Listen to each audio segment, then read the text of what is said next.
Hi, everybody. Thank you so much for joining us again today for the Protocol Labs Research Seminar.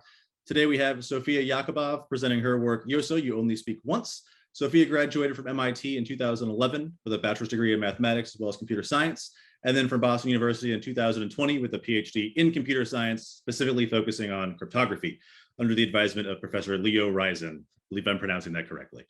Before and during her graduate studies, she worked as a cryptographer and software engineer at the MIT Lincoln Laboratory and is currently an assistant professor at Aarhus University. Hi, everyone. I'm going to be talking about YOSO, which is joint work with Craig, Shai, Hugo, and Tal at Algorand, and with Jesper and Bernardo at Aarhus University and the Concordium Blockchain Research Center. So YOSO stands for You Only Speak Once. And like the name suggests, it describes a class of protocols where no participant needs to speak more than once.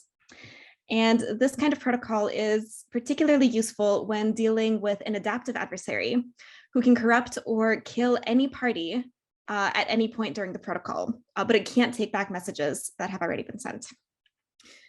So in this work, we make two kinds of contribution. We first define a formal YOSO model, and then we show two MPC protocols with guaranteed output delivery in that model. So before getting into our contributions in more detail, I want to give a little bit more of a motivation, in particular in the context of MPC. So let's start with the usual MPC motivation. Imagine that we have Alice, Bob, and Charlie, who want to compute a joint function f of their secrets, x1, x2, and x3. But they're really sort of protective of their secrets. None of them are willing to give their secrets to either of the others. And they actually don't want either of the others to learn anything about those secrets other than the function output. So one approach is for them to find somebody that all three of them trust. And if they find such a somebody, all three of them can give that somebody their secrets. That somebody can perform the computation, sort of figure out the output of the function f, and give all three of them this output y. But having trust is really hard to come by. And it could be that there just doesn't exist someone that Alice, Bob, and Charlie all trust. So in this case, they can turn to secure multi-party computation, or MPC for short. So if they want to use MPC, Alice, Bob, and Charlie can instead outsource the computation of this function to several parties. These are the servers in the picture. And they don't have to trust any one specific party. So instead, they just have to be trusting that some of these parties are honest without necessarily knowing which ones. In other words, these guys need to trust that if an adversary is controlling some of these parties, maybe by using malware, that adversary was only able to corrupt up to a certain threshold of those parties. Okay, so during the MPC, these parties talk to one another. And as a result of this conversation, Alice, Bob, and Charlie learn the function output. The guarantees that we want from MPC are, well, firstly, that Alice, Bob, and Charlie get the right output. So our adversary shouldn't be able to convince Alice, Bob, and Charlie to accept something wrong. But even more than that, we don't want the adversary to deprive Alice, Bob, and Charlie of the output. Like, we don't want the adversary to be able to carry out a denial of service attack. And this is really the strongest guarantee that we can ask from MPC. This is called guaranteed output delivery. Of course, we also want privacy. So we want to make sure that the adversary and all of the machines that she controls don't learn anything about x1, x2, and x3 other than the function output. And we want this to hold as long as, like I said, the adversary corrupts fewer parties than some threshold T. Okay, but let's come back to this assumption that the adversary isn't corrupting more than the threshold T of the parties. In the picture, I really don't have that many parties. There's like 8 of these guys. And if we have a really powerful adversary, maybe it's unrealistic that she can't corrupt more, or maybe even all of them. So what we need to do is, well, whatever we assume about our adversary and her corruption power, maybe we assume that she can corrupt 1,000,000 parties. We need to make sure to involve enough parties in our MPC that that's still okay. So if we set our threshold T to be half of the total parties involved, and we think our adversary can corrupt 1,000,000, then we're going to need to involve something like 2,000,000 or more participants in the MPC. So one place where we can find these millions of parties is on a blockchain or maybe in a cloud. All right, so once we involve our millions, once we turn to the blockchain, we now face an efficiency problem. So almost all MPC techniques require that all of the participants talk to all of the other participants. And that's totally fine if there's only a few of them. But if we have millions, this is going to be prohibitively inefficient. So we also have an efficiency goal that we set ourselves. When we outsource this computation to the blockchain, we really want our total communication complexity to be sublinear in the number n of participants. What this means is that in a given round of the computation, only a small set of our parties, which we'll call a committee, say anything. So on this slide, we have our blue committee. And now the issue is that once this committee has spoken, the adversary who's always watching the network might conclude that, well, these guys are saying stuff, everyone else is quiet. This must mean that these couple of parties are crucial somehow to the computation. And if our adversary is able to corrupt anyone at any time, well, as soon as she sees these parties speak, she's going to corrupt them, maybe with some sort of zero-day exploit. And we want to make sure that even if this happens, we get our guarantees. So the computation should continue, even with these sort of powerful adaptive corruptions. So in particular, if the adversary corrupts our parties, she sort of has control of them now. So once they've been corrupted, the adversary might prevent them from ever speaking again. And this is what brings us to the you only speak once or YOSO model. So once our parties have spoken, they've caught the adversary's attention, she might corrupt them and prevent them from ever doing anything. Okay, so if our computation has finished by this point, maybe this is okay. But if we're not done, we're going to need another committee to come forward in the next round and carry on the computation. And they're going to need to say something. And as soon as they say something, the adversary might target them as well. And we're going to have to carry on in this fashion where committee after committee say something and never speak again until the computation is complete and Alice, Bob, and Charlie all get the output. Okay, so this is what I have in the way of motivation. Now let's move on to our contributions. So like I mentioned, there's the model and the constructions. And the great thing about our model is that it gives this clean split into two components that can be considered completely independently. So in a YOSO protocol, we have the role assignment component, which is RA for short. And this deals with how committees can be chosen in such a way that the adversary can't anticipate who they're going to be. And then there's the role execution component, which deals with what these committees do once they're chosen. So let me say a little bit about the role assignment component. We've actually seen this kind of role assignment in a number of places already. So most famously, we have Bitcoin, where the roles in question are those of block miner. And each block miner is sort of assigned, or sorry, each block creator is assigned this role through proofs of work. So this has exactly the property we're looking for. Each miner sort of locally does all of her work. And she speaks when she's found this nonce, that function that serves as a proof of work. And she sort of shows this proof, and the block all in one breath. And up until she speaks, even the most clever adversary can't predict who it is that's going to win the role of block creator. And when she speaks, the block is out there and it's really sort of too late. Even if the adversary clobbers that block miner, the job has been done. And Algorand does something similar, but with proofs of stake instead of proofs of work. So Algorand uses a verifiable pseudorandom function to run a cryptographic sortition. And there also, like, no adversary can predict who's going to win the sortition up until that person speaks. So Bitcoin and Algorand are a little bit different from MPC protocols because the roles parties play don't really use any secrets.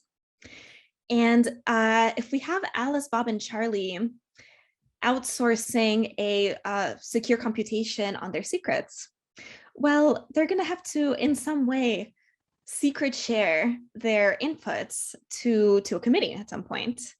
And those committees are going to have secret states. They're going to have to somehow pass those states on to the future committees. And this leads to a really interesting challenge. So how can we enable sending a secret message to a specific party without knowing who that party is? And again, not knowing who that party is crucial, because if anyone knows who that party is, if Alice, Bob, and Charlie know, then the adversary will know, and the adversary is going to be able to sort of kill this entire committee before they have the chance to play their role. So the work of Ben Hamouda et al. From TCC last year, and one of the et al. Is Leo, gives a really cool solution to this role assignment problem. So they use something called nominating committees.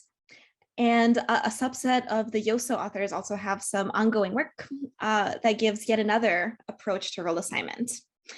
And both of these approaches result in the publication of a set of anonymous public keys, public encryption keys belonging to the next committee. And these are the little colorful locks in the corner. What we get here is that anyone can encrypt a message under one of those public encryption keys and broadcast it to the system.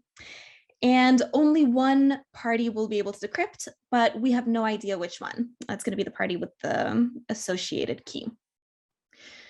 And the guarantee that we want from role assignment is, well, if we're picking committees for our MPC, we want to make sure that we pick committees, the majority of which consists of honest parties.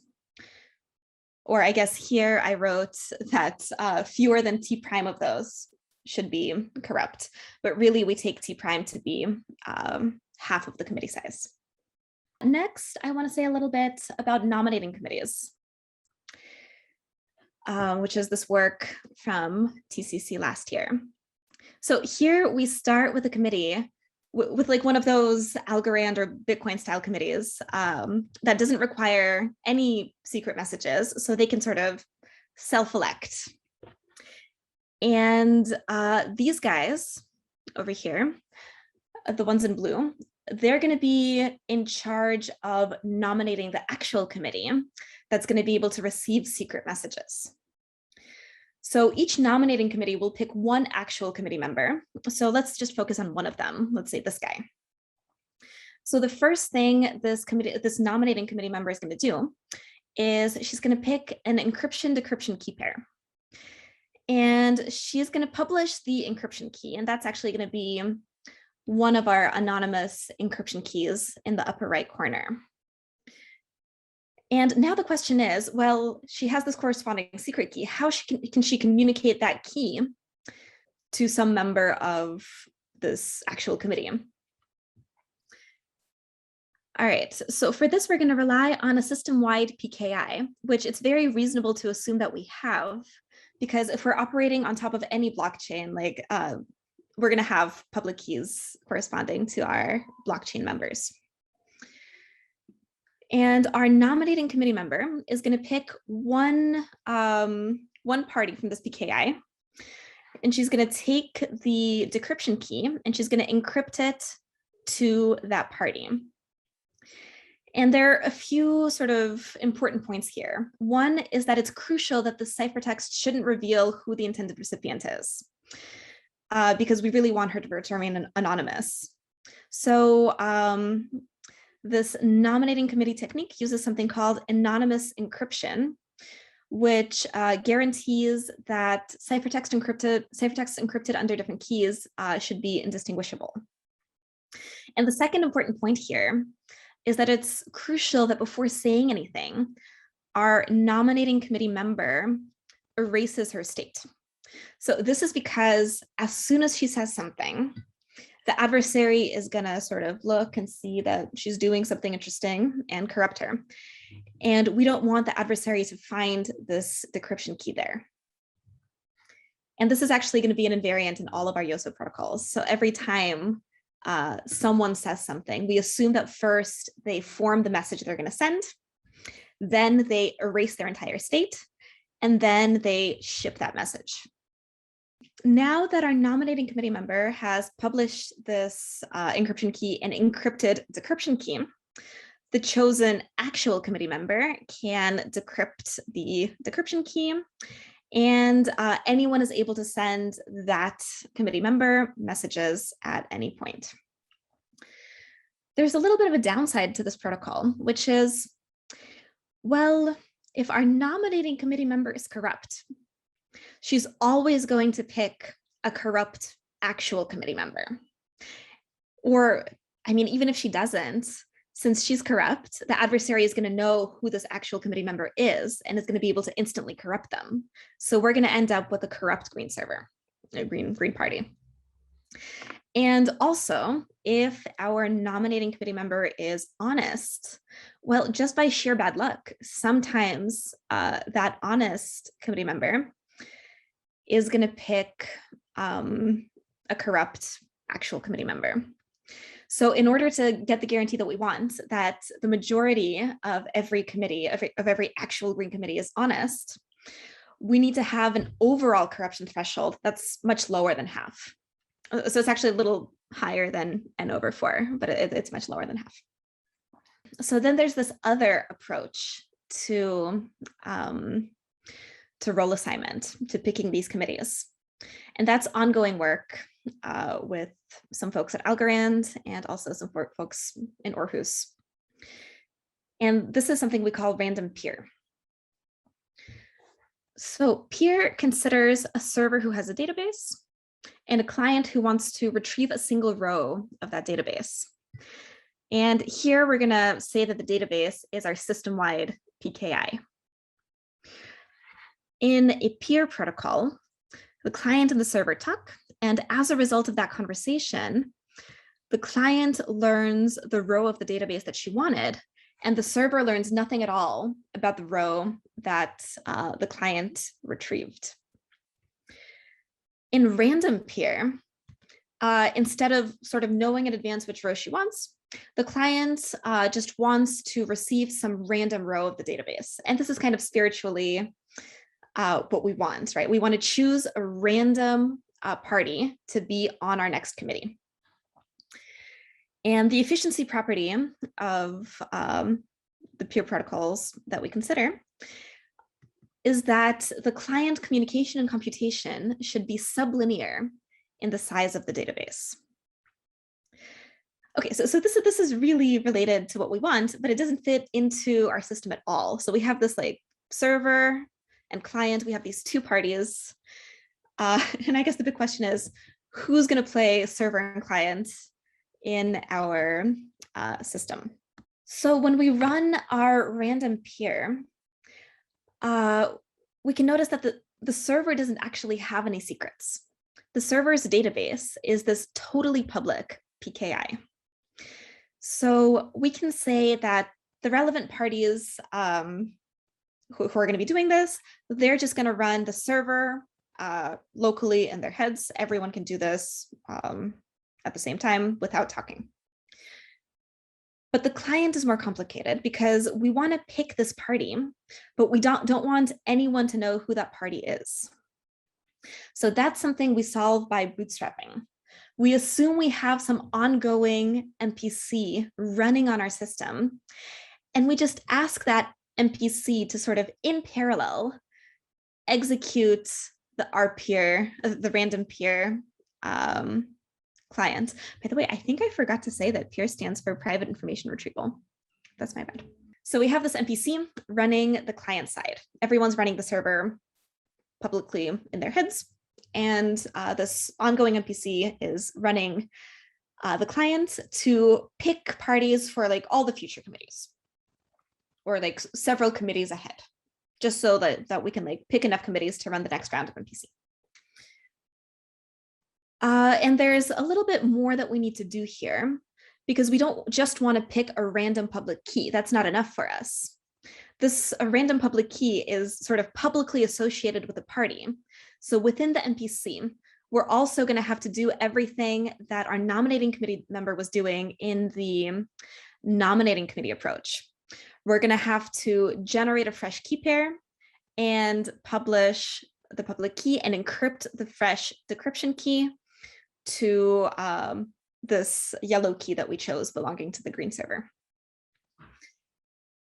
Okay, so that was a lot. And I'm sorry I dwelt so much on role assignments, but it's really, I guess, important to get a feel for what role assignment achieves in order to get a feel for YOSO protocols. So I showed these two techniques, one from TCC last year and one that's ongoing work, and they have trade-offs. So the random peer approach tolerates a much higher overall corruption threshold, but it involves much more local computation because everyone's running the server in their heads. But whichever role assignment approach we pick, what we get at the end of it is a bunch of committees, a bunch of future committees, each of which is guaranteed to have an honest majority. And we don't know who these committee members are, but we're able to securely communicate to them. So once our committees have been chosen, we can move on to executing our protocol, executing the actual MPC. So the role execution layer is specified in terms of roles, not machines. So role assignment tells us or assigns roles to actual machines, and then we specify what each role does without knowing which machine is going to be playing that role. And roles can be anything depending on the kind of protocol we're talking about. If we're talking about some sort of zero knowledge proof system, maybe a role can be some verifier. In the MPC protocols I'm going to describe, we're usually just going to be talking about, I don't know, the first member or the third member of such and such a committee. And these roles are going to talk to one another through a broadcast channel and through secure private communication to future roles that haven't spoken yet. And there are two related works that sort of fit into this paradigm. One is this beautiful work from TCC last year that I keep mentioning. So they describe how to do role assignment using nominating committees. And they also describe how to use the roles that they pick, how to use the committees to sort of maintain a secret on the blockchain. And then at Crypto this year, there's this fluid MPC work, which is also a beautiful work. And it doesn't explicitly use the YOSO model. It doesn't really talk about role assignment, but it can be cast in that model. And it gets us a great MPC technique, but it's MPC with abort. And we're aiming for guaranteed output delivery. So MPC with abort means that an adversary can execute a denial of service attack. Like even one corrupt party who happens to be on one of our committees can bring the whole thing to a stop. And we really want that to not be possible. Next, I want to talk a little bit about our constructions, of which there are two, as promised. So the first one is a construction that uses computational assumptions. And in this construction, we're going to use one global public encryption key. So that's the yellow lock in the corner. And it's kind of in the same place in which I had the anonymous public keys before. But those anonymous public keys were sort of describing what's going on in role assignments. So now we're abstracting away from those. We're just using them to securely communicate to future committees. They're still there. They're just like under the hood now. Now we're going to talk about this one global public encryption key. And the corresponding secret key is going to be secret shared among the current committee. And anyone can provide an input to the MPC by encrypting to this global public key and broadcasting the ciphertext. And in order to use this all for MPC, we're going to need several properties from our encryption scheme. So the first of these is that decryption should really be as non-interactive as possible. So this means that each committee member should be able to derive like one partial decryption thing from the ciphertext and its share of the decryption key. And once those have been published, they can be combined to recover the plain text. And in this picture, I have this like recovery done via addition. It doesn't have to be addition, as long as we don't need to engage in any further conversation to facilitate the recovery of the plain text. Another requirement is that the secret key can be reshared with minimal interaction. And this is necessary because otherwise, once the blue committee speaks, well, we have this YOSO property. We assume everyone dies once they speak. So once the blue committee speaks, the secret key and all of the secrets that they haven't decrypted yet are lost forever. So in the same breath in which they publish these partial decryptions, we want our blue committee to reshare the secret decryption key to the next committee, which is shown in green. So now what we have lets us maintain secrets and reveal them at the appropriate time. But in order to support computation on these secrets, we need our encryption scheme to be homomorphic. And if it's fully homomorphic, we're actually basically done.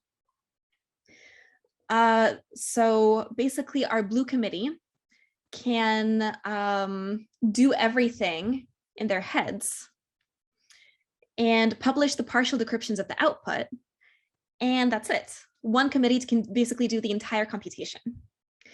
But using fully homomorphic encryption wouldn't be concretely efficient. So we might want to do something different. We might want to use just linearly homomorphic encryption instead. So then we would use Beaver triples to enable every multiplication. So I'm not going to explain too much about how Beaver triples are used in the interest of time. But what Beaver triples are encryptions of a random A, a random B, and the product of those random A and B. And I'm going to explain on the next slide how we get these. All I'm going to say about how we use them is that we need to use a single Beaver triple for each multiplication. So our blue committee is going to do some linear computation. And then when it comes time to do a multiplication, they're going to use a Beaver triple. And what that involves is basically decrypting some intermediate values that are masked with A and with B. And once they've facilitated that decryption, once they've provided the partial decryptions for these masked intermediate values, they die. And the green committee has to use these intermediate values to carry on with the next chunk of the computation. And when they come to another multiplication, they use more Beaver triples. They decrypt more masked intermediate values. And they keep doing this until they get to the end and we're ready to decrypt and recover the computation output. So next, I want to say how we get our Beaver triples, just really quickly. So our Beaver triples can be generated for us by committees who don't even have shares of our secret decryption key. And we're going to use two committees. The first of these is going to be in charge of this random A, and the second is going to be in charge of the random B. So each of the members of our first committee are going to pick a random additive share of A. And they're going to publish encryptions of these random shares under our global public key. And we're going to add these guys together using our linear homomorphism, and then we get our encryption of a random A. And the committee that's in charge of B is going to do the same thing for B. They're going to pick additive shares of B, publish ciphertexts, and then anyone publicly can sort of add these guys together and get an encryption of the random B. So the question is, how do we get an encryption of the product of A and B? And we sort of use the fact that our B committee acts after the A committee. So this B committee can take the encryption of A and sort of locally give us encryptions of A times every individual additive share of B, because they know these individual additive shares of B. And once we have A times each of the individual shares of B, we can sum them up to get our encryption of A times B. And of course, we want to make sure that our committees can't make us believe a bad Beaver triple. A bad Beaver triple can basically derail our entire computation. So we need all of our committee members to prove in zero knowledge that they did their job correctly. And the great thing about this, like the side task, the side hustle that these committees are doing is that, well, if any of their NISX doesn't verify, if any of them do the wrong thing, we just say, well, okay, we don't need your B3 and A times B3. We're just going to throw it away. We're going to define B as the sum of B1 and B2. And we still have everything we need. So basically what this means is that as long as one of our committee members is honest and does the right thing, we're good. And we just throw away all of the information, all of the values we get that aren't accompanied by good and valid NISX. So that's actually all I wanted to say about the computational protocol. So then I want to say a little bit about our second construction. So our second construction is a proof of concept information theoretic construction. And actually, when I say information theoretic, I mean the role execution component is information theoretic. It still needs to run on top of a computational role assignment mechanism. But it's still interesting to explore information theoretic role execution protocols for the sake of efficiency and just because they're theoretically cool. This construction is a little less straightforward than the previous one. Oh, I forgot to say that the previous construction, the computational one, is actually very closely related to the CDN protocol of 20 years ago. And it just happens to translate like so smoothly to the YOSO setting. But information theoretic techniques just don't translate to the YOSO setting anywhere near as smoothly.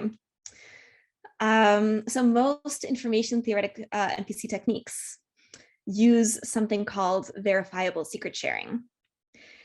And like all forms of secret sharing, we have two phases here. We have the sharing phase where a dealer secret shares a value to the shareholders.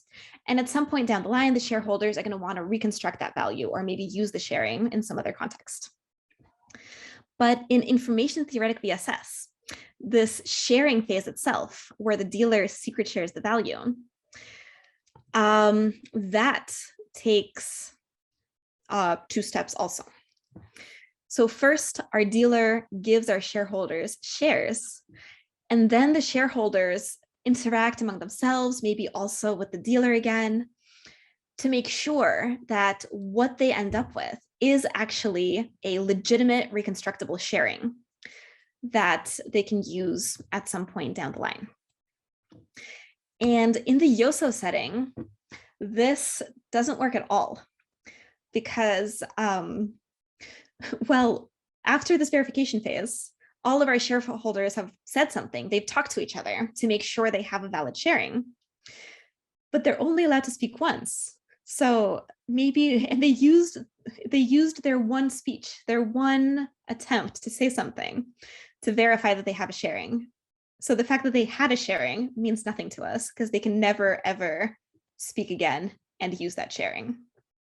So we give a very simple but very powerful solution to this, which is something we call future broadcast. So here, each of our parties each of our shareholders computes all of the messages that she wants to send during this verification step and in whatever future might come along. And she secret shares each of these messages to a fresh independent committee. So, and she does this all in one breath. So what this lets each shareholder do is speak once, but schedule some arbitrary number of messages, the release of which can be triggered by arbitrary conditions. So maybe our shareholders schedule some of these messages for the verification step of the verifiable secret sharing, and other messages for reconstruction later or for future use in an MPC. Future broadcast actually uses a less powerful tool than verifiable secret sharing. So it's not like within the verifiable secret sharing, we're asking each shareholder to verifiably secret share. That would be terrible.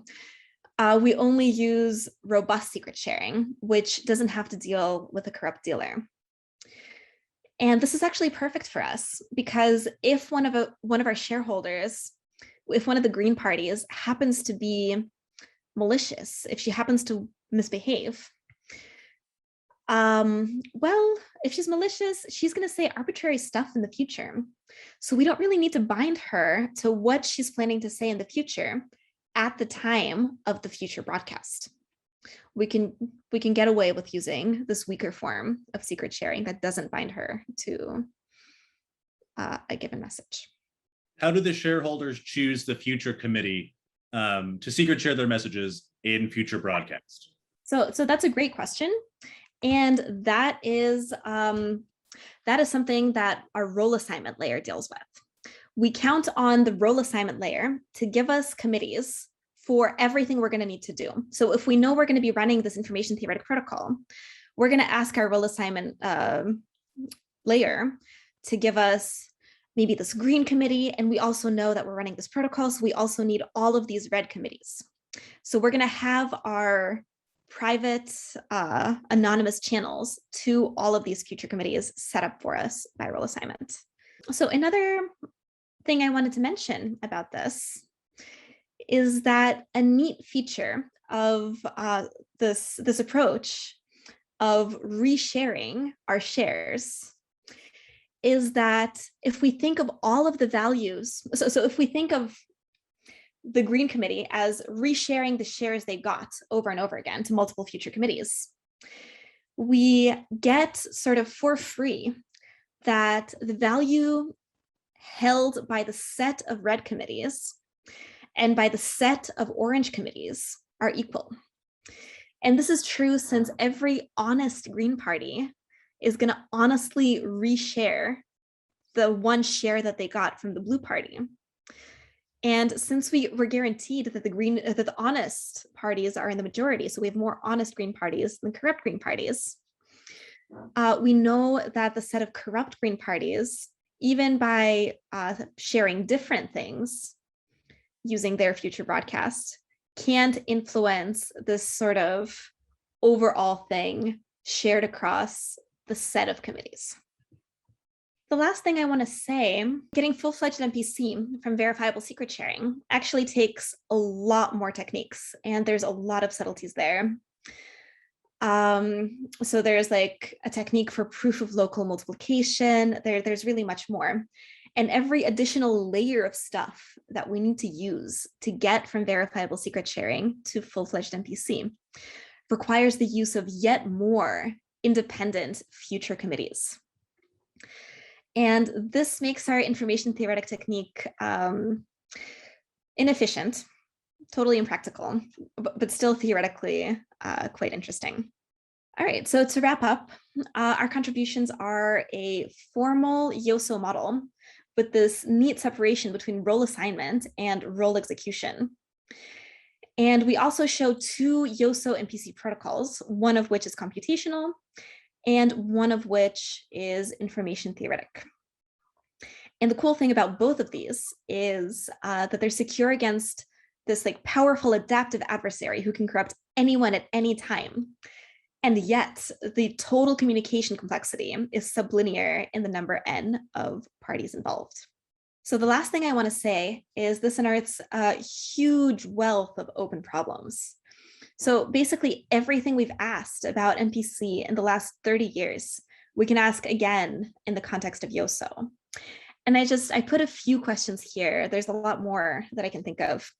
So you might have noticed that I glossed over something about our computational protocol, which is, so I assume we have this like global encryption key. And I assume that at some point our first committee gets these like shares of the decryption key, but I don't say where these come from. And actually, that's just a trusted setup that we rely on. So maybe it's accomplished by using a different MPC, like our information theoretic one, or something different, I don't know. But a good question is, can we get something efficient that doesn't use setup? And actually that's something we're working on. And we have an idea for that. Another question is, well, can we get something that's constant round without setup? So one construction that I showed that was constant round was the one that used fully homomorphic encryption. But that is also with setup. So can we get something that is constant round without setup? Can we get YOSO MPC that gets us unanimous abort in the dishonest majority setting, but guaranteed output delivery in the honest majority setting? That's the best of both worlds protocol. That's the best of both worlds setting.